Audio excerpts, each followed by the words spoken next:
what I think about for the last few years is, you have elements of the kind of first bubble, just that implosion. But there just has been so much else going on. Of course, there's the zero rate environment, what effect that's had. But you have just so many other things that you've had to contend with as a founder over the last few years that, of course, it was grow, cash, but in person, not in person, having to handle so many of the kind of progressive movements that were coming along. How do you respond as a CEO in those moments? You have the Silicon Valley Bank thing that's happening. So I never would have thought. I mean, it's a long list, and certainly, it's a resilient. To be a founder now, you've had a lot of resilience.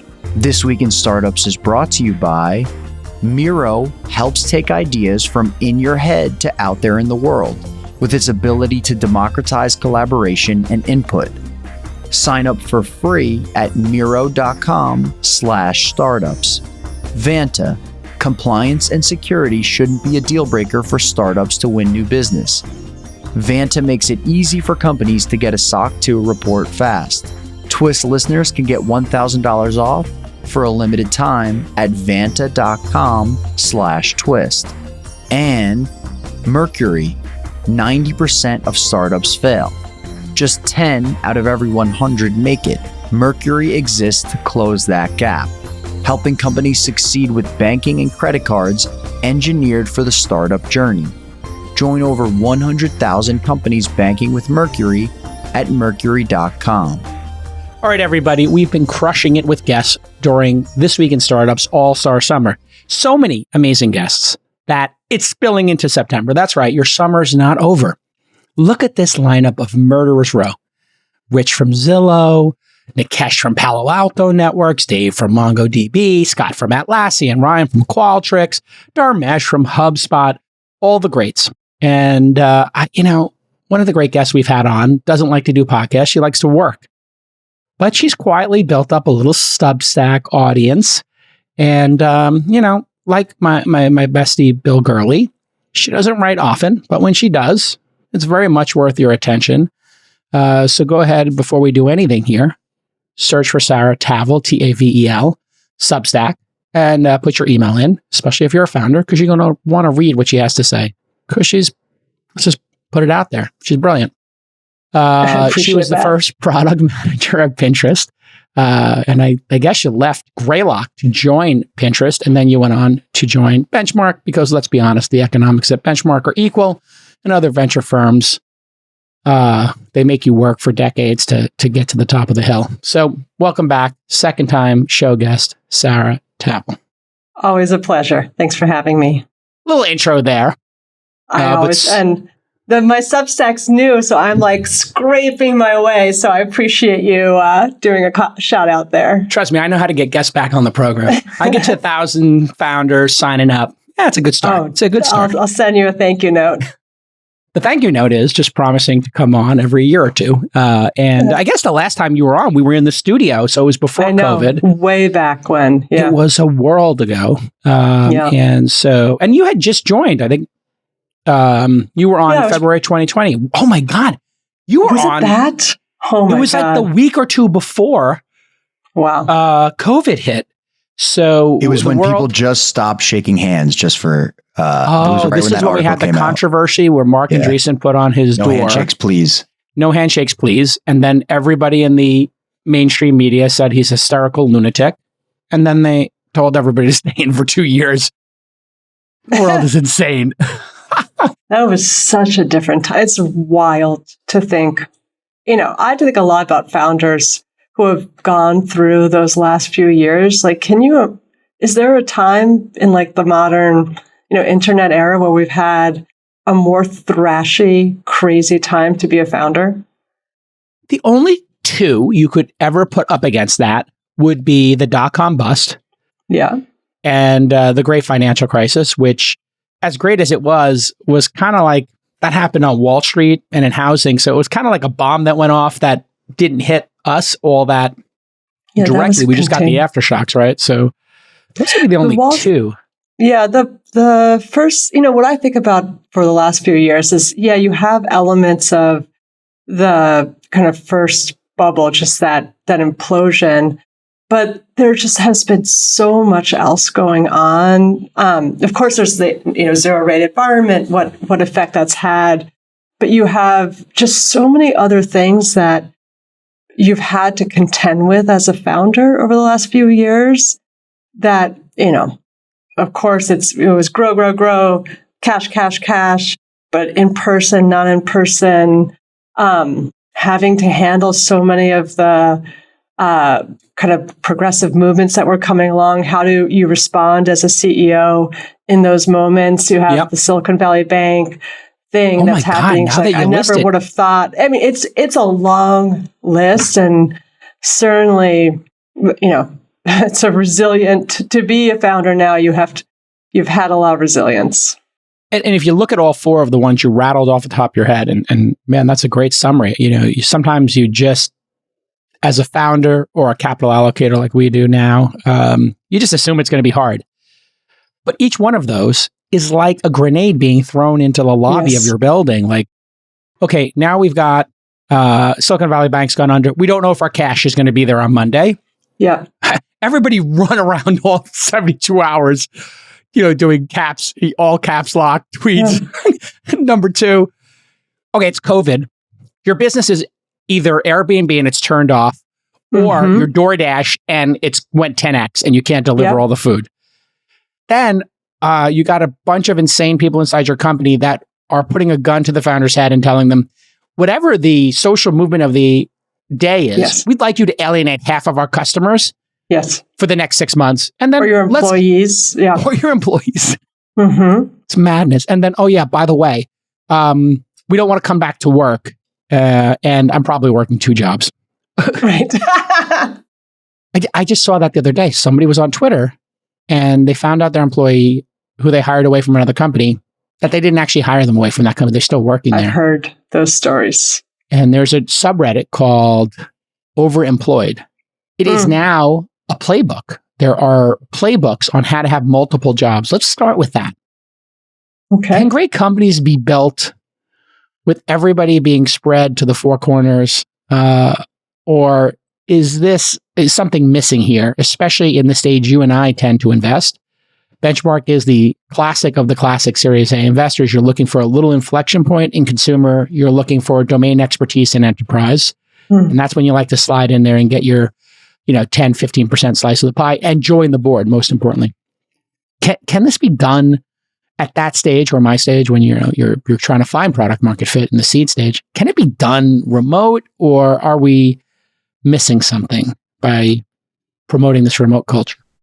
Man, if I could go back in time, and the companies that we invested in, I would say the founders would tell you this: if they could go back in time and be co-located instead of distributed, they would do that. Obviously, there's exceptions to all rules, right? And this is certainly no rule.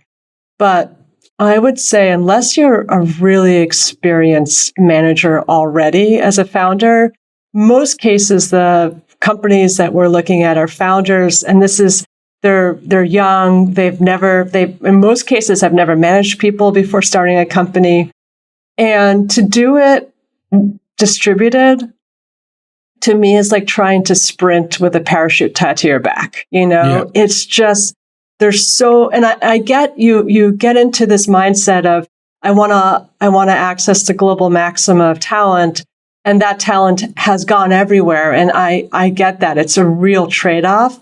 But man, in that beginning stages, especially before you've really figured out product market fit and are starting to have that momentum build, the cost of communication, collaboration, culture, the intensity. I don't know about you. Like, I remember some of my favorite memories from Pinterest were the late nights or coming into the office on the weekend and like seeing your buddies there.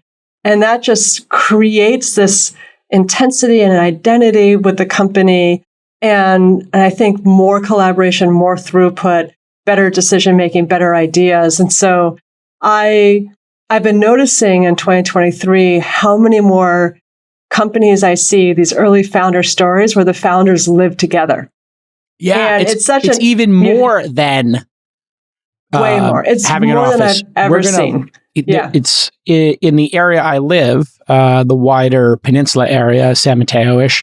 There are a bunch of founder homes now, and founders are renting giant mansions, which are cheaper on a per bedroom basis, and they're just working 7 days a week. Which, by the way, that's kind of what put Silicon Valley on the map. That's what it takes. Yeah, and it's such an interesting snapback from what we saw in 2021 as an example, where it was always like two Zoom screens, or two squares. Somebody's here, somebody's there, and man, the bones that you set when you're living together or your team is co-located, and that's such an important part of the culture.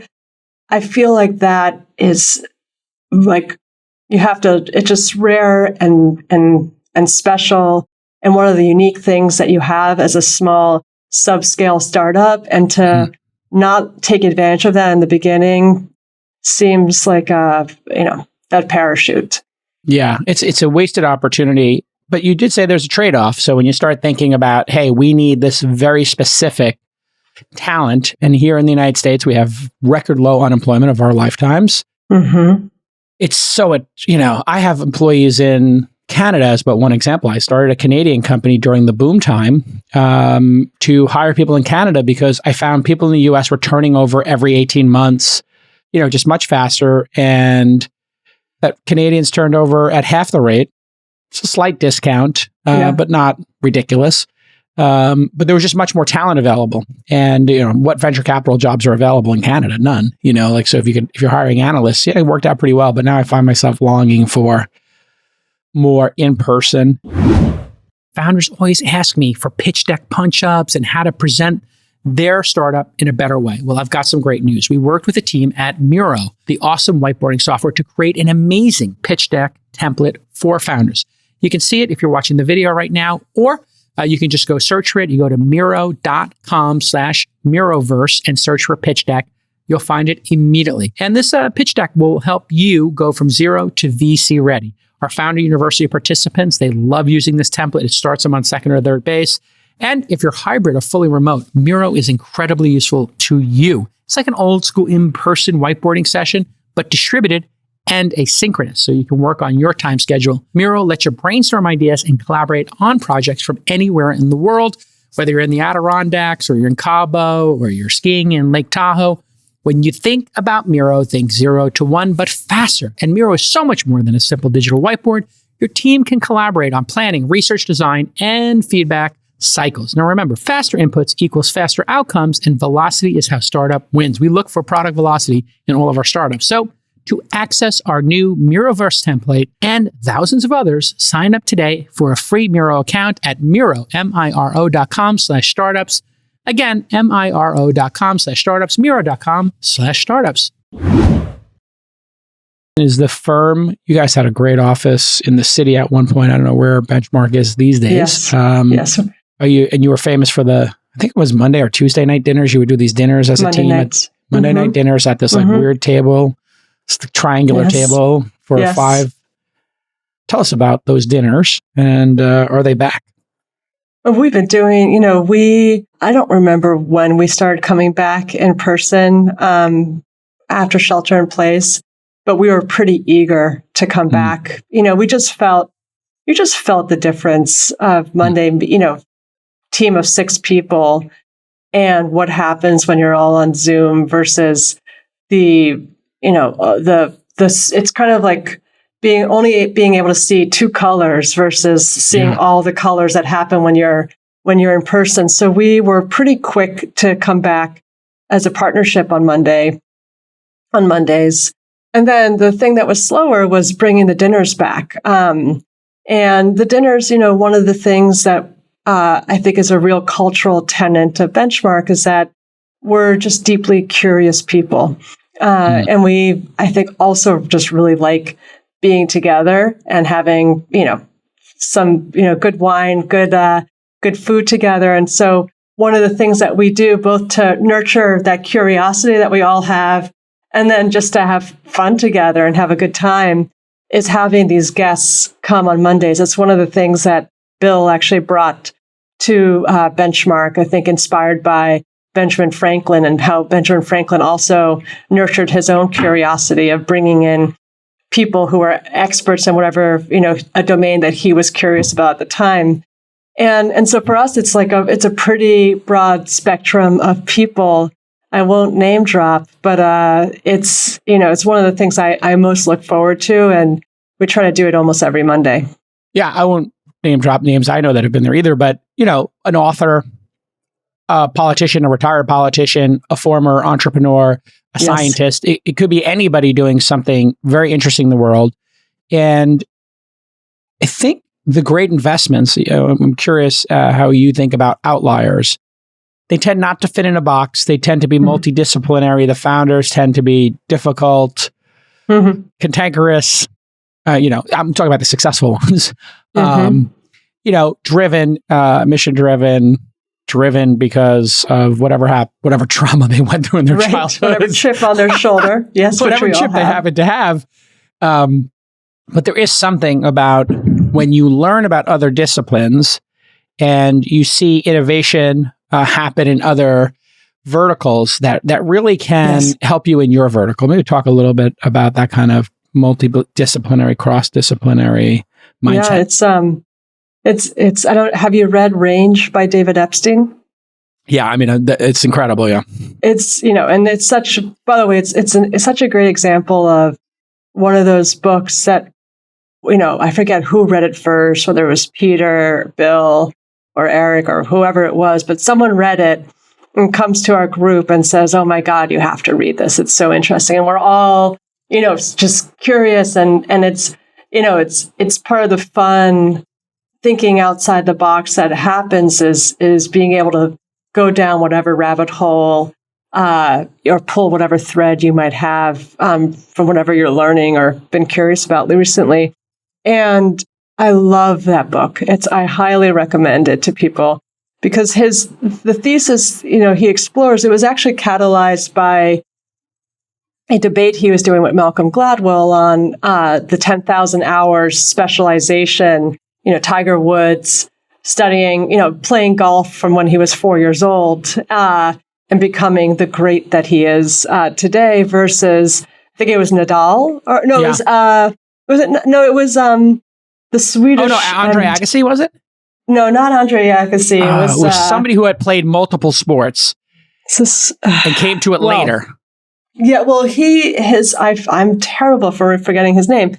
He's one of the greats. I'm not a sports person, but he ended up playing tennis. Actually, his parents were tennis coaches. But what they told him to do was first to play all these sports. They didn't let him specialize early. And so he did a range of sports. And then Federer? Eventually, Federer, thank you. It was Federer. You know how I know that? How? I hate to tell people my secrets. I literally just typed into ChatGPT-4, which we're going to talk about AI for the second half of this. Who are the athletes in the book Range?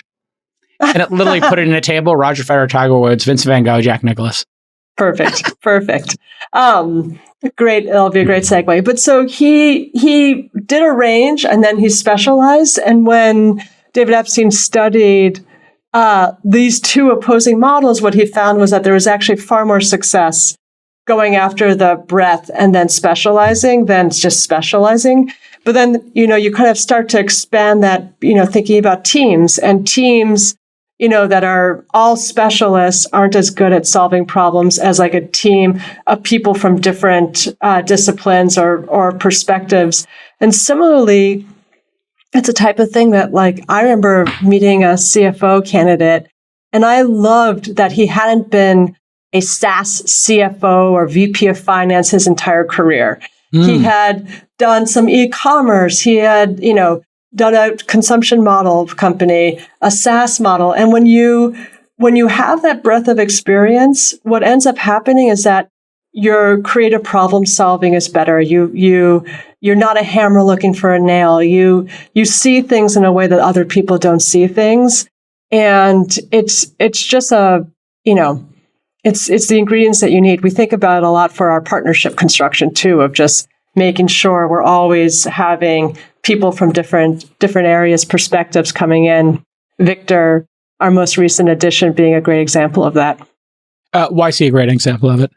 Well, he was the CEO and founder of an incredible company in the gaming space called Wildlife, and we were investors in it. So he was a benchmark funded CEO from Brazil natively, and built this just incredible business. And we both, we recognize, Eric Vishria is another partner at Benchmark who had been a founder, CEO. I obviously spent a few years doing real work at Pinterest, but we felt like we wanted somebody else in the mix who had that experience, and then also had this, a different perspective, both as someone, he's natively from Brazil, having that more kind of global point of view, but then very importantly, also building a type of company that none of us really had deep exposure to. And then he has these incredible relationships that he's built over the years with so many incredible founders, the Brex founders, as an example, whom he's on the board of Brex. And so anyway, just, what's a trifecta right there? In different ways. You got a continent, you got a category in gaming, and you got a skill set being a founder. And let's double click on that last one. Seems like the industry is, I'm a beneficiary of this. I was a founder and a journalist, so I kind of got two of the things that people look for in VCs these days. It used to be analysts like Gurley, lifelong career venture capitalist Fred Wilson. That was how VC worked. You got a bunch of MBAs, you got a bunch of analysts, and that seemed to be really good. But then the industry pivoted and said, hey, journalists seem to ask really good questions. They're very curious people. Let's give a couple slots to them. And then now, hey, are you a CEO founder? There may be a little bit of a divergence. Like, did you work at a successful company? And because maybe VC got a little too big, that doesn't seem like just because you happen to be at Uber or happen to be at Pinterest or whatever. Like, what did you actually do there? Like if you're Chamath and you grew it from 40 million to 400 million at Facebook, okay, you got the bona fides, but it did seem like we just started taking random people from logos. Well, I'll give a little twist on that, which is that, when you are an operator, the parallel of an investment decision is the company that you join. And so it's one thing to be at a company and I just, I got lucky. I was just there and then it happened around me. And I think there's a lot of instances where that does happen, or the company is already an inevitability when someone joins.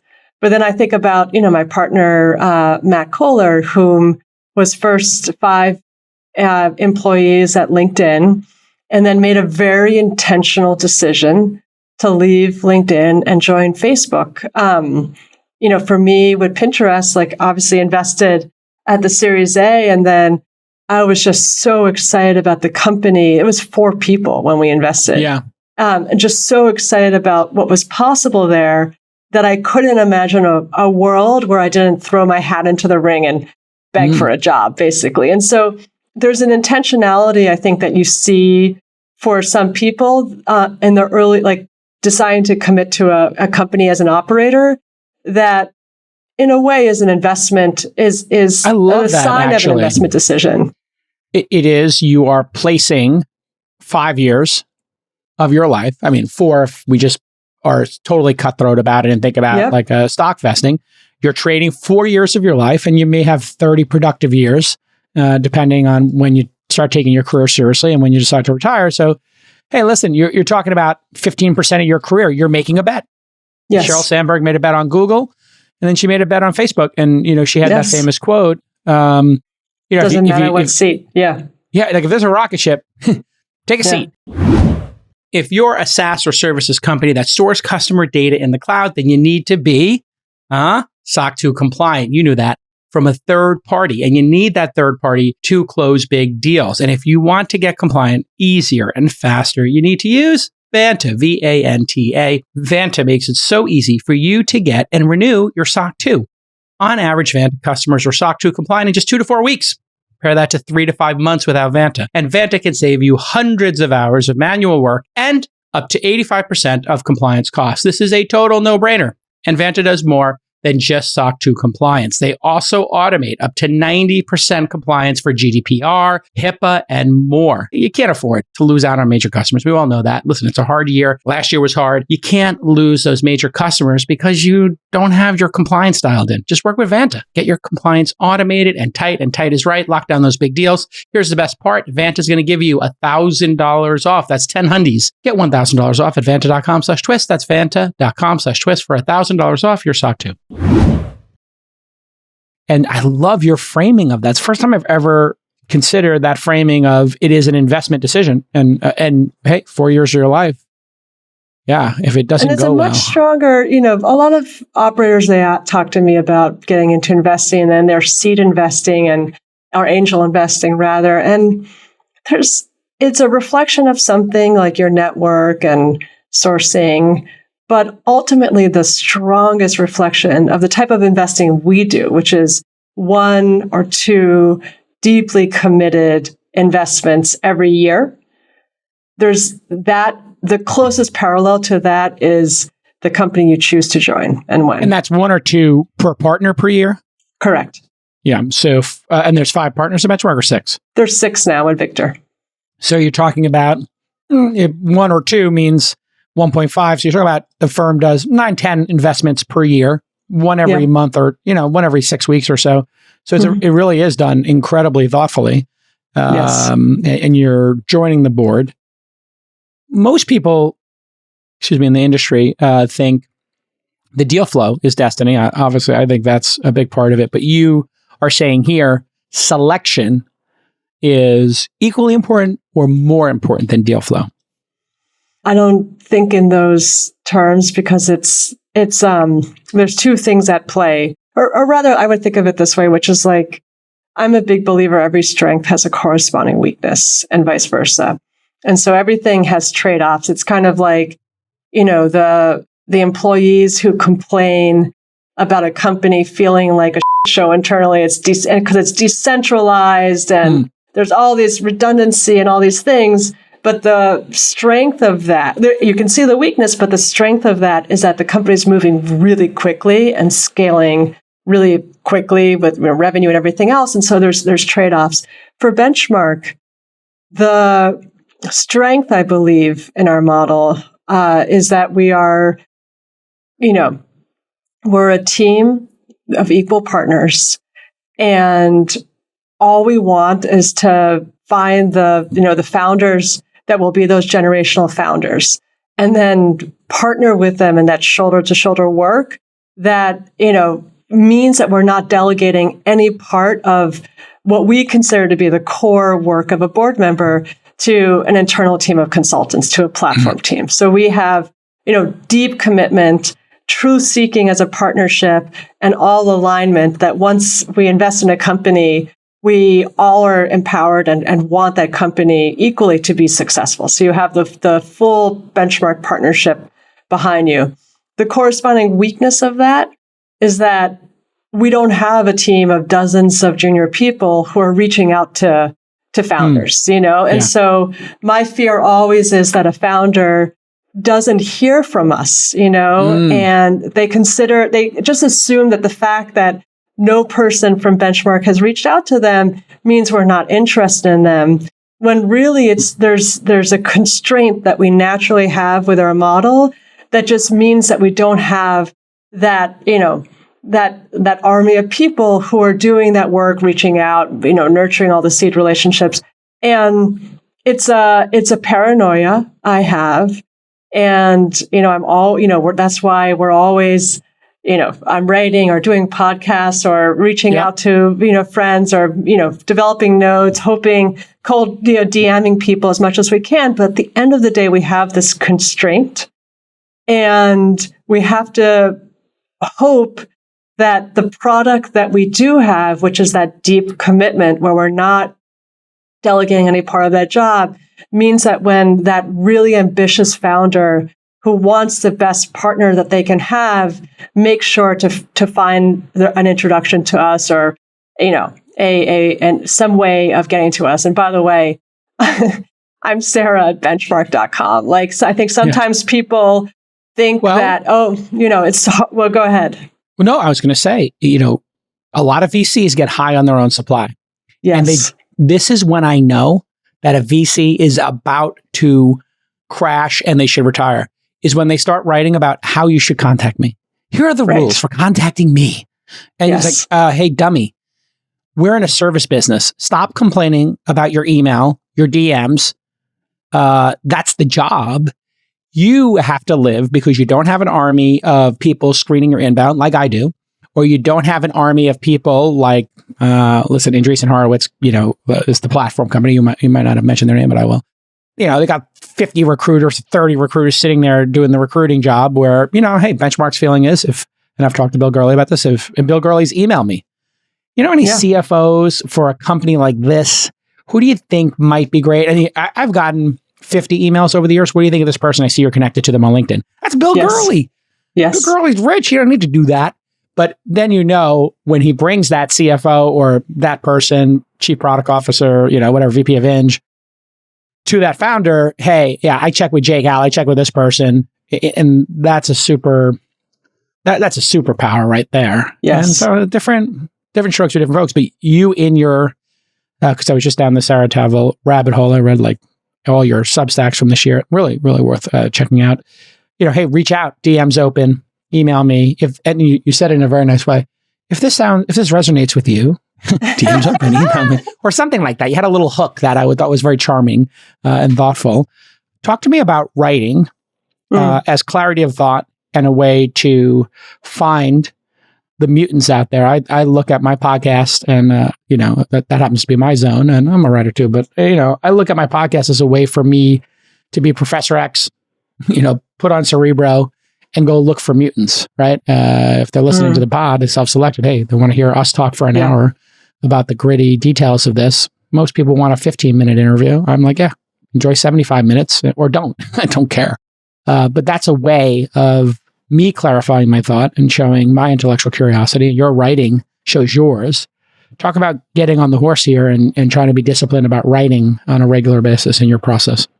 Yeah, I mean, I've been blogging since 2006. I remember Blogspot, and for me, especially back then, I was a year out of college starting in venture.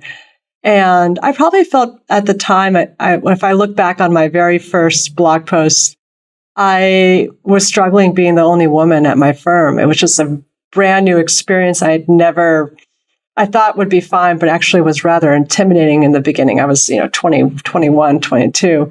And so blogging in the beginning was a way for me to just find another outlet that was more comfortable for me. And what ended up happening is I learned two things, which is one, exactly as you said, that when you are forced to write, you always have these ideas and they're little wisps, and you have to really grab onto it and pull it all the way.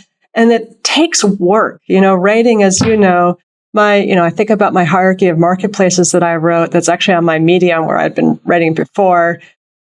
It took me way more than 100 hours to work on that piece. And it's one of those things that in the beginning, I thought I knew. I remember I put it first draft together and showed it to Bill, and he came back generously with all these notes. And you realize you don't really know something until you write it. And so through writing it and synthesizing, I find that it puts me in more of a learning mindset, and I learn more. And then the second thing that you have is the community, or the people for whom those pieces then resonate. And, you talked about your selection bias for mutants. I hope my selection bias is always looking for learning animals, people who are they're working on something and they're curious and they're learning and they're thinking about how to build something that's going to dominate, the competition. I want those people to read something I wrote and like they want to build an enduring business, an enduring company where you're not just focused on, getting to the Series A and then the B and then the C, but you're focused on how do I build something great for my customer, work backwards from there. I want those founders to read what I write and have it resonate for them. And that really is three things. It's curious, but they also have to have some competition in them. Absolutely. And then they have to be decade thinkers. So really, those are the three things when you gave that answer that I immediately parsed. Let's take the second one. I've got a competition in me. I don't like to see other people succeed. There will be blood. You got a little competition in you. You're a competitive person. You were the head of your rugby team. That's, I think, your avatar is you with like war paint under your eyes with dirt all over you. If you're an ambitious startup, you can't have an old, sluggish banking service slowing you down. No. Mercury is banking for ambitious companies, and they will help your startup become the best version of itself. And so many of our companies in our fund, in our community are using Mercury.com, and they love it. Say goodbye to the friction that comes with traditional banking. Mercury understands modern UI, it's gorgeous, and they move at the speed that startups do. From creating an account to wiring money, a few clicks, that's all it takes. And Mercury isn't just a place to hold and send money. It's software that's built to help you scale with safety and stability, whether you're a team of 2 or 2,000. And Mercury goes beyond banking to remove the roadblocks to your success by providing you with the connections, network, and guidance necessary to make your ambitions real. So here's your call to action. Visit Mercury.com to join more than 100,000 startups on Mercury, the powerful and intuitive way for ambitious companies to bank. Disclaimer, Mercury is a financial technology company, not a bank. Banking services provided by Choice Financial Group and Evolve Bank and Trust. Members, FDIC. Talk about competition and I think it was Ruloff who said this to me, like, there's certain people who have like a little overdrive. They can put it into fifth gear, sixth gear. They can hit the afterburners and get that little extra 20%, which I interpreted as that competitive spirit, that next gear. Why is that so rare? And how do you identify it? I find, why is it so rare? You've got to have a chip on your shoulder. There's got to be something. I know for me, my hypothesis for me is that I'm the oldest of 5. There were 4 of us in 4.5 years. And in a way, I had to compete for attention from my parents, And so for me, achieving was my way of getting attention. And and so that was what it was for me. Everybody has their own thing that creates that competitive spirit. And I think there's probably a feedback loop that also happens, which is that you are successful and it fuels it, right? And so whatever it is, like you want someone, this stuff, it's really freaking hard, right? Like building a company that endures, that is, able to be eventually one of those kind of rare, iconic, independent companies. It's a relentless pursuit of excellence. It's, you have to be so vulnerable and admit how little you know because you're constantly in the biggest job you've ever had. Like you're constantly growing, being challenged, feeling like all the things that you don't know or all the mistakes you're making. Like it's just part of being a founder, being a CEO in particular. And you have to have a drive that's going to get you through that. Mission is one of the most important drives, right? Like just feeling so committed to the reason why you started the company in the first place and what your customer needs from you. But there's another thing that I think creates that overdrive, and it's that desire to win that pushes you. Winning is hard, right? Like I was a competitive swimmer, and like, man, the hours that I put into the pool and like the race itself, there's so much discipline that comes there, but it's really hard. To answer your second question, how do you see it? I don't think people just become competitive out of nowhere. I think people that are competitive have a track record of being competitive. Yes. And so I'm seeing that I remember when I used to interview for the analyst position at Bessemer, to be an analyst at, one of these junior people cold calling companies, you have to be persistent. And I would always ask the candidate, like, tell me a story of when you were persistent. And they would always have a story. And then I would say, tell me another one. Tell me another one. You have a second one. Yeah, a third one. And no, same thing you and I could do 3 hours on competitive moments in our life. Yes. And somebody just did a retrospective of me of the Silicon Alley days. And they're like, we heard these 4 stories of your magazine and whatever. And I said, yeah, I was deranged in my competitiveness. I felt that anybody who had a win, that meant I had a loss. And it was even in categories where I had yet to build a product. So there was some newsletter called At New York that was a weekly, and I had the biggest magazine, one of the top 5 magazines in New York. Silicon Report was booming, 12 million in revenue. But these guys had a weekly, and they would beat me to news stories. And I would stare at the ceiling. If they scooped me on a story, my teeth would grind. And I went to my team and I said, Silicon Alley Daily, I want it up and running today. And they were like, this is in 1996 or 7. And they're like, what is that? I'm like, a daily email newsletter about technology companies. And they're like, hey boss, we need time to do this. I don't give a I want it out. We're starting this week. First email is going out today. Give me a story. Like, that's competing with the magazine. I don't care. We have to destroy this company. And this company was like 2 great journalists. I was psychotic in my, and then, my co-founders of All In now, we're like, okay, we have to create this conference. It's got to be the greatest one ever held. It's got to be better than TED. It's got to be better than everything that exists in the marketplace. And, the 3 compatriots I have on that are also lunatic competitors. And so it's either you have it or you don't. And it makes people uncomfortable, I know.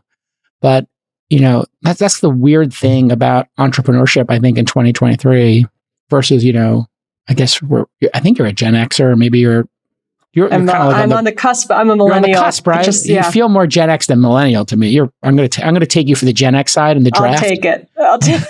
But it's uncomfortable for people to talk about competition for some reason today. Yeah. With the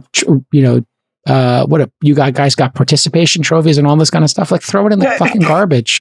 It's worthless. Your participation trophy means nothing. Why is it so difficult for people, you think, to understand that, like, there's winners and losers in the world?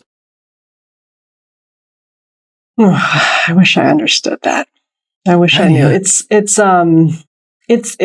It's part of this culture that, if I were to reflect, just there's a reaction against capitalism. There's this desire that you should be able to have your cake and eat it too, of success and life, and and it's terrible. Even these are the types of areas where we could talk about where people get canceled on Twitter, like all the time. And I remember the Stripe founders, Patrick, almost sheepishly saying, like, just, we had to work really freaking hard to make Stripe a success. I don't know another way of doing it.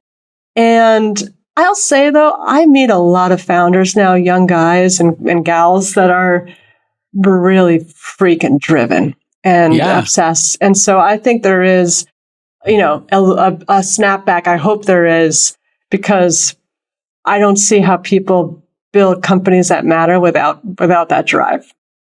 I mean, the world needs somebody to create innovation, great companies to move the human species forward, and competition is part of that. And it's actually a beautiful, great thing. There's been great moments in cinema where people were competitive each other. Scorsese and Francis Ford Coppola and all of Oliver Stone, all that generation, they wanted to one-up each other. Spielberg, George Lucas, they all wanted to make the next great film.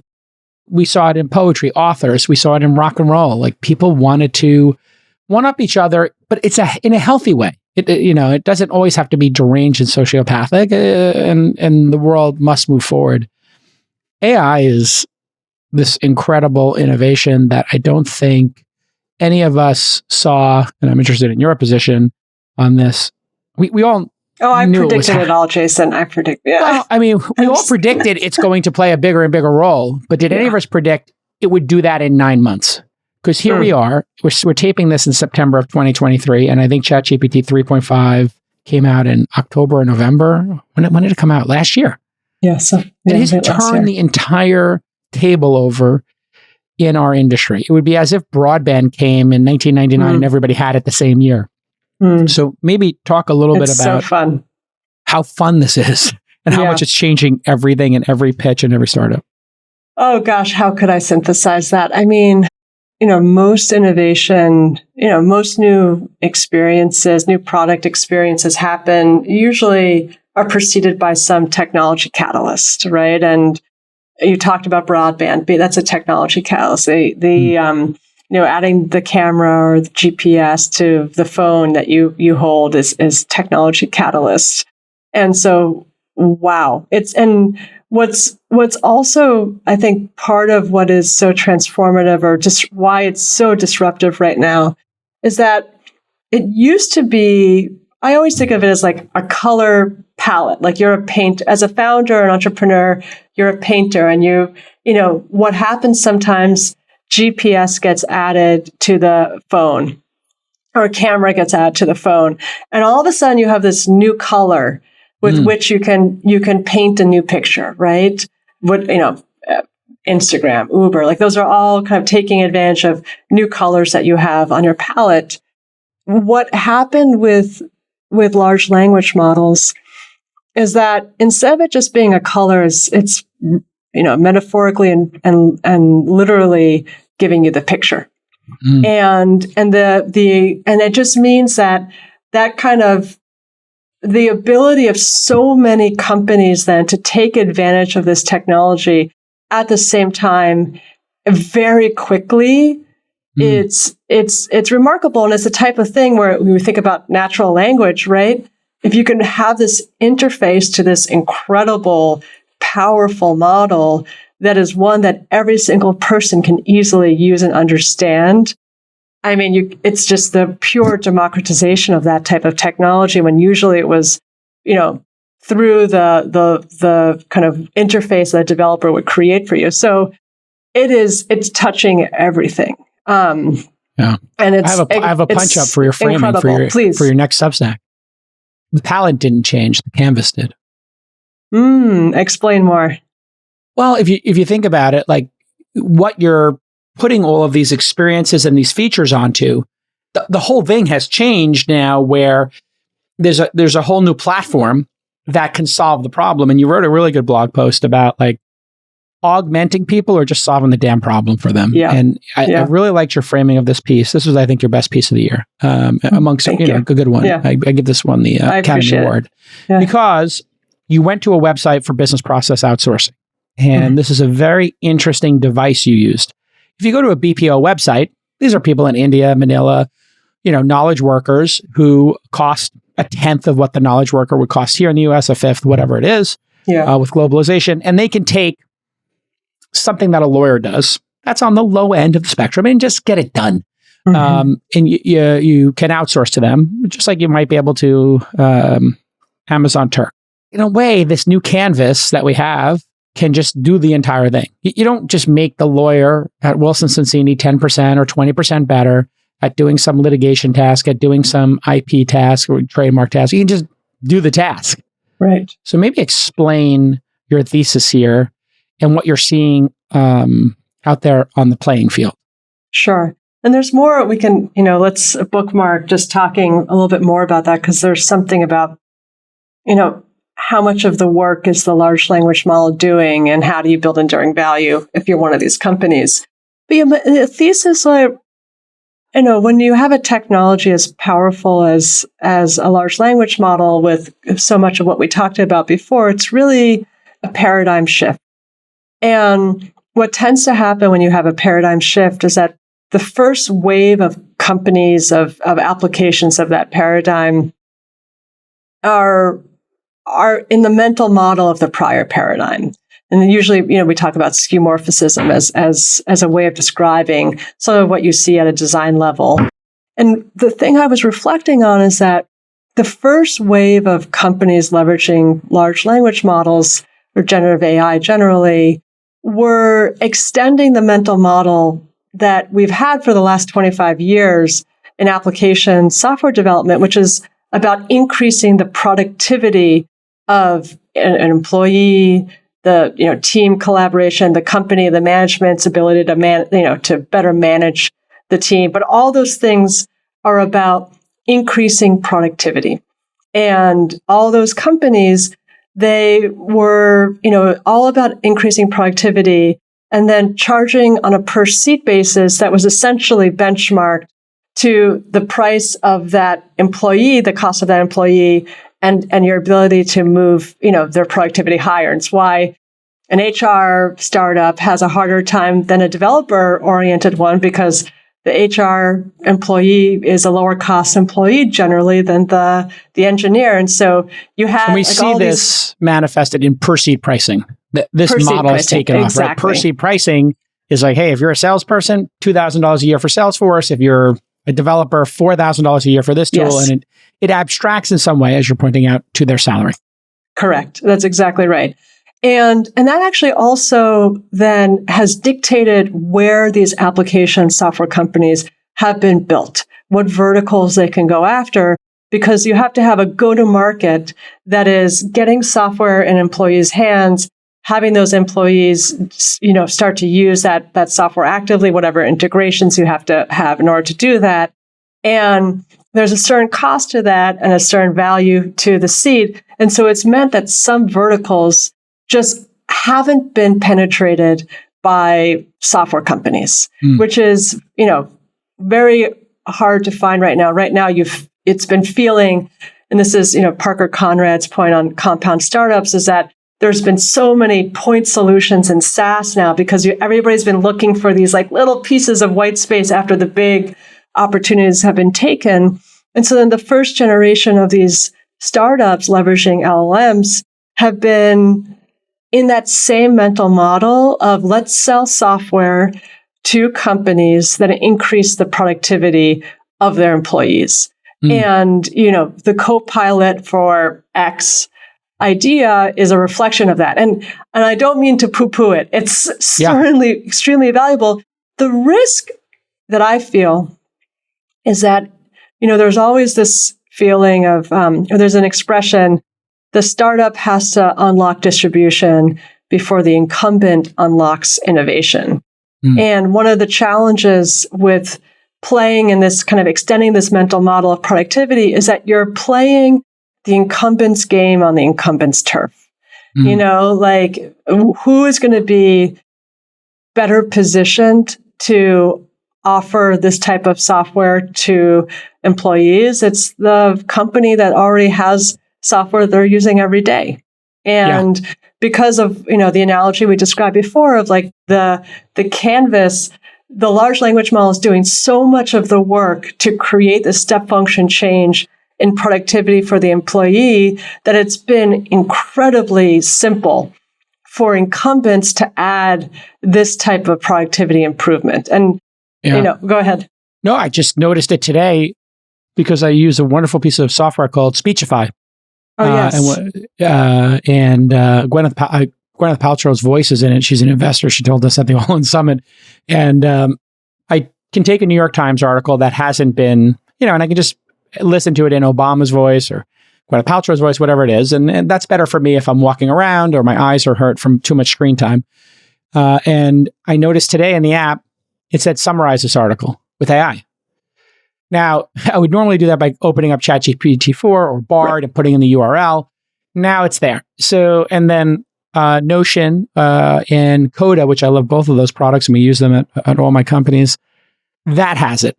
And then I just saw at Dreamforce last week that Slack is going to have, and they've been the slowest of everybody. I mean, my God, that company's product velocity is horrific right now. They really got to, Benioff's got to, really get somebody down into the trenches there and get Slack grinding again. But they added something that will summarize all what you missed. While you were away, here's what happened on Slack. The little catch up when you watch the next episode of your favorite streaming show. Like I need that if I'm off for 2 days or something, or I'm off for 10 hours. I love that little recap. But just that Copilot, to your point, it's de minimis to add it to any product. So it is. And so startups must do more. What must they do? They have to do more. And there's what I think about, and I wrote in my blog posts, Even Up is just probably the best example I've seen of this so far, is don't play, in a way you always are looking for, if you're a subscale startup, you're looking for the jujitsu move. And what's the jujitsu move? There's an element of the monetization model of these incumbents being on a per seat basis is an Achilles heel. It's a vulnerability you can take advantage of. But you also kind of think about it as like there are some verticals, some areas where actually, if you leverage a large language model, you can pick off work products. You can pick off something that you usually need a human to do, but it's transactional enough.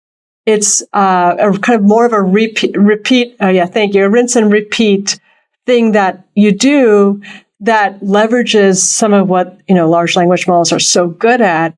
If you can find those work products and then translate that into a product that you sell, a work product that you sell to a customer, then you're going to be better off. And so let's take Even Up as an example. And we're showing it here on the screen, evenup.law.com, if you want to go check it out and play along at home.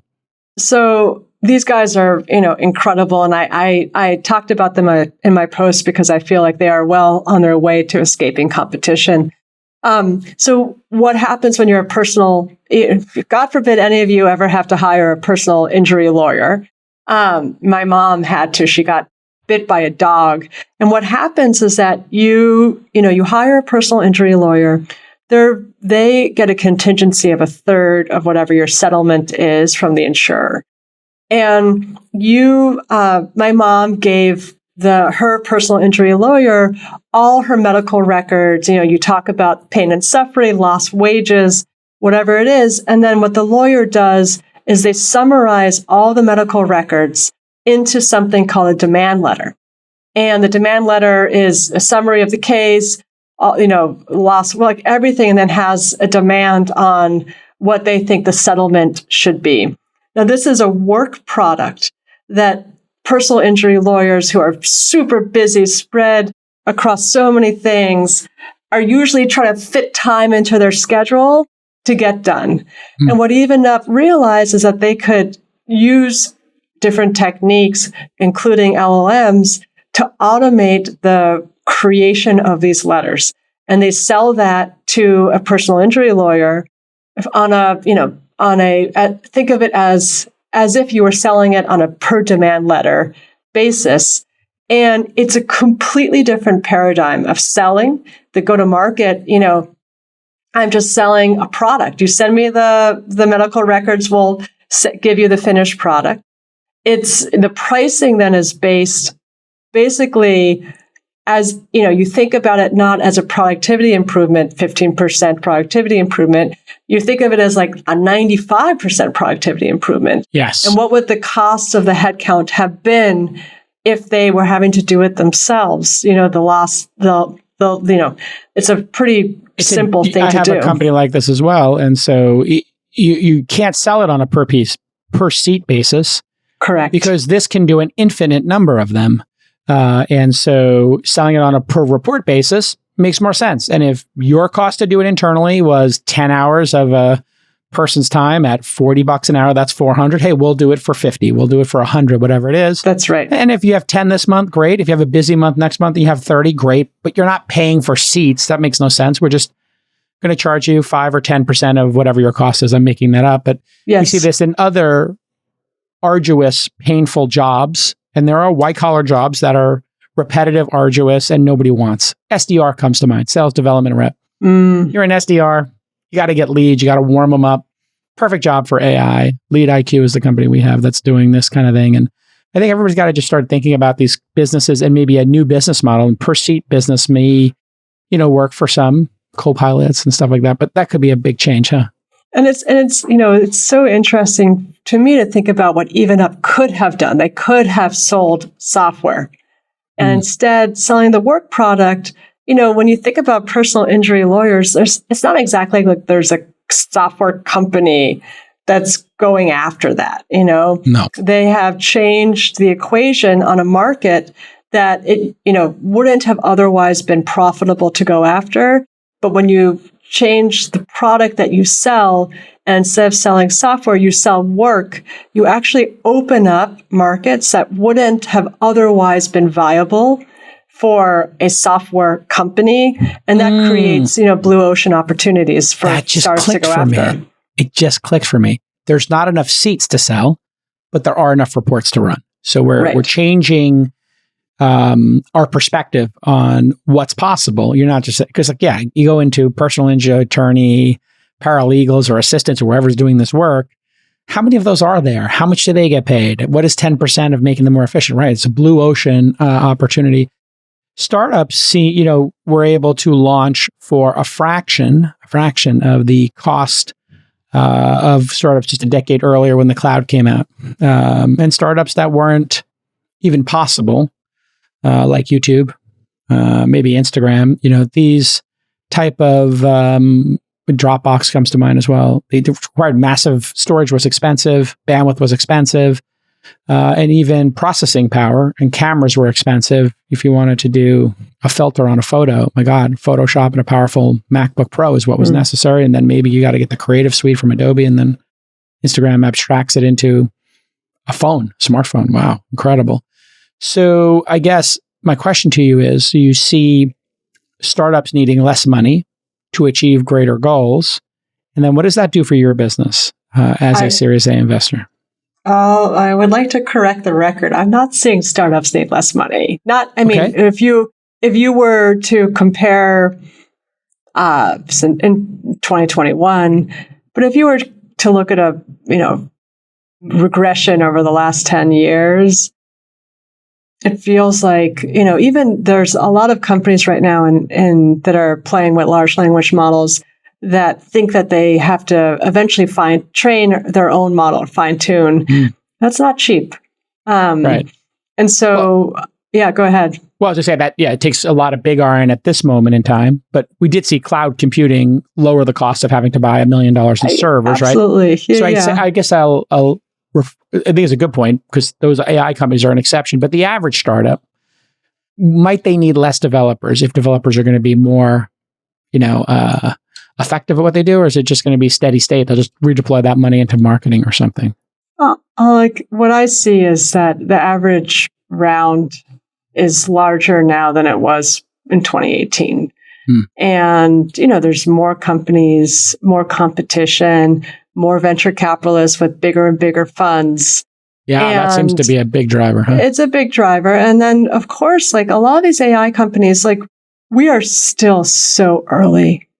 We're so early. And one of the things that, I see is that a lot of the tooling that you rely on when you're as an application developer to be able to build and scale something still hasn't been built. And so a lot of these companies are having to recreate the wheel on a lot of different things in order to try to leverage large language models in a production system. An example of this, the underlying model that you use is changing. You don't control. If you're using OpenAI, there's something that can shift beneath your feet all the time, or there's the own work that you're doing to fine tune that can have so many downstream effects that are harder to anticipate. And so you build kind of test queries, as an example, that you use to then understand, is the experience that my users are getting from the large language model consistent with what we've had in the past? And so these are things that you kind of have to build from the ground up. The human evaluation, how are you going to get a human in the loop on a lot of these things? And it's all pieces that companies have to build from the ground up right now in order to deliver on an application experience And that takes engineers. And so there's just a lot of investment that still has to happen in these companies. How does Benchmark, or how have you stayed competitive in a world in which there's many more venture capitalists, many more people trying to get to the Series A stage? When Bill was at the firm, 10 years ago, 20 years ago, even, it seemed like a much different playing field. Now you're not just competing with Sequoia and Kleiner and whatever, little clubby Sand Hill Road, hop that founders could do. You got funding from sovereign wealth funds who want to invest direct. You got people all over the globe competing. You've got all these new funds competing. And let's face it, people are running up the valuations because they don't have reputation. So what they do is they will offer more money than Benchmark. They can't beat you on reputation or track record. They can beat you on price. So how do you maintain discipline when, people are running up the price versus you in competitive deals? How do you think about it? You're close with Bill. You know how he says you always play the game on the field. I'd say, though, that part of my answer to that and part of the conversation we always have with founders, and in the very beginning of this conversation, you talked about how one of the selection biases I hope I have is a founder who's thinking, a decade out, working backwards from there. And there are founders for whom getting the cheapest capital at that financing and great, if there's no board seat, even better. There's some founders for whom that's the right fit. We don't need to play for that founder. What we want is the founder who is going to be thinking about that decision on a decade-long journey that they're going to go on, and that they want to build the best because they're that competitive person who knows that they don't have all the answers, that wants to be surrounded by the best people they possibly can be at every step in the way. What's the partner look like that they can work with through that journey? And so it's not looking at it just as an optimization for that round. It's an optimization over the course of the journey that you're going to be going on. And that calculus for the founder for whom we want to serve and attract tends to be a clearer decision. Yeah, I have my own filter for this as well. It's like, if you're going to argue over meaningless points in standard documents, and we have a discussion about, I've gotten back the standard documents with, you probably had this happen, 20 changes in them, and you're like, well, why are we not using the standard documents? And, all these changes to these documents are going to screw up the next round. It's not actually in your best interest. I mean, forget about you're taking away some of our rights, whatever. As investors, we can debate whether those are important or not, but the next set of investors is going to want the same thing. So now you're going to have this battle again. And then what does it say about a founder who doesn't want to build proper governance in a company and doesn't care about who's on the cap table? That's a level of, myopic thinking and optimization that is likely going to send them off a cliff, because a lot of times the people who would take that deal are stupid, or they're as cutthroat. And then now you got two people with myopic thinking and cutthroat thinking on the same cap table. The person who's like, I know I'm overpaying, I know I don't have rights, but screw it, I need to get into this deal. And then this founder's got this cutthroat thinking. What is that company going to look like in 3 or 4 years? I mean, you didn't say it can be challenging, but look, at the end of the day, the reality is that in the opportunities that we, spend time with, the founders that we're getting to know, I don't think I've ever seen one of these sovereign wealth or, big multi-stage strategic firms. Yeah, it's never come up. And there's probably some filter that happens before we even see it of, the founders that want, a partner and with whom we end up really wanting to serve and the vision that they have, they're already thinking about the game a little differently. Yeah. The strategics, I'm curious, how often you see those come in, but man, when I see them come in, I'm just like, red flag, this person, these strategics, man, they cause so much problem if they get in too early. And too early it can be tricky.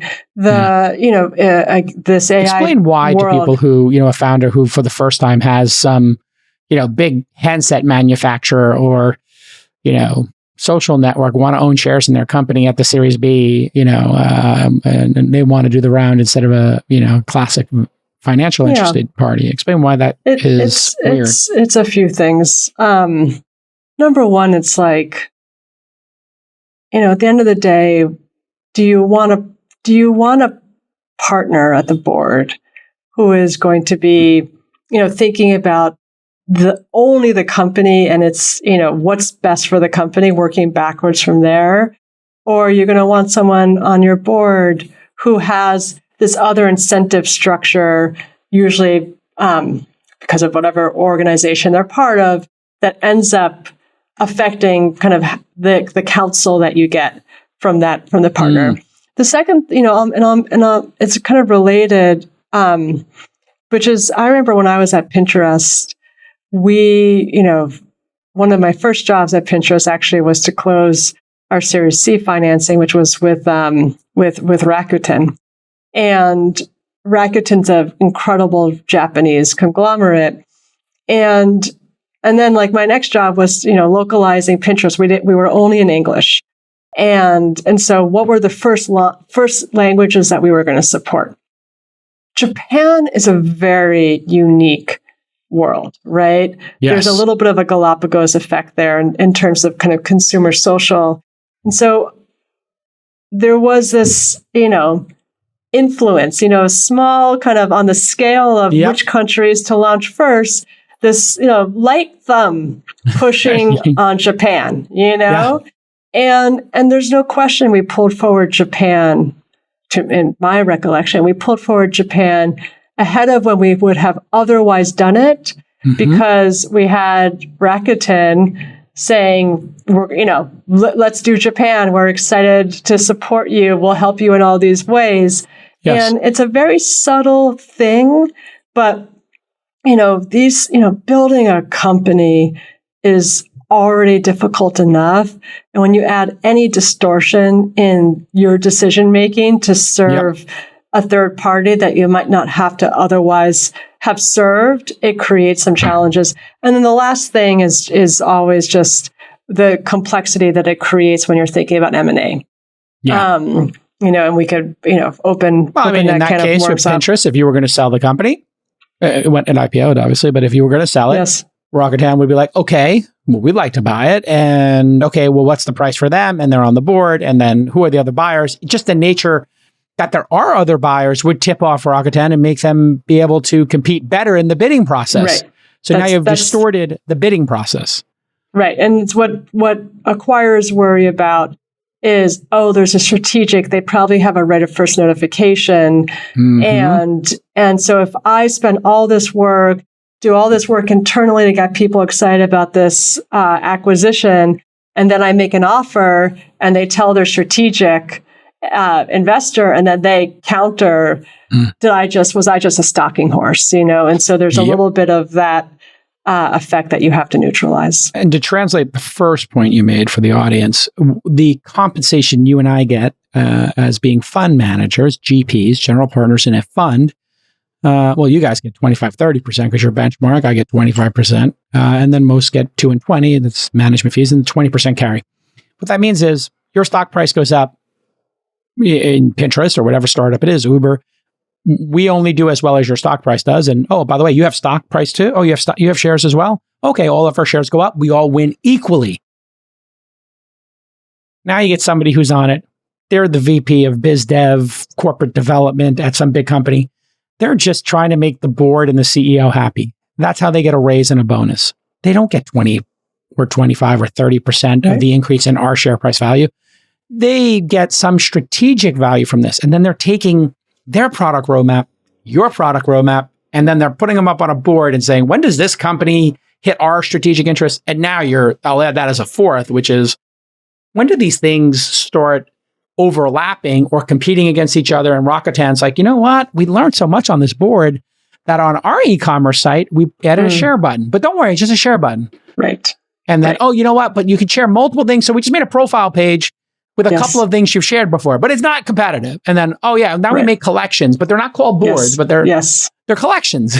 Yes. Like, you're right to highlight this. Amazon was in particular notorious for these types of moves in the beginning. Yeah. And then Lina Kahn came along and wrote her thesis on why Amazon is horrible. What's happening with M&A in the era of Lina Kahn and the EU basically saying, whatever you want, we're going to say no, just because we hate tax. So by all means, we don't give we don't care. We put an expletive there, but we don't care expletive of your choice.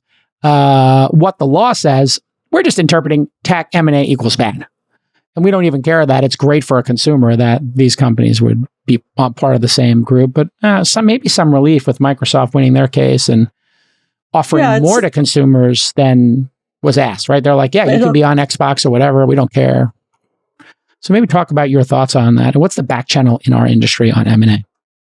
I think a lot of people are watching what happens with Figma and wondering what's going to go on there. I think the bigger challenge is that you have most public companies that would be acquirers still in a bit of a defensive crouch. There is still this transition that a lot of companies are going through where there's a little bit more defensiveness in their posture as opposed to thinking offensively of what are the moves that we can make to really, expand our opportunity.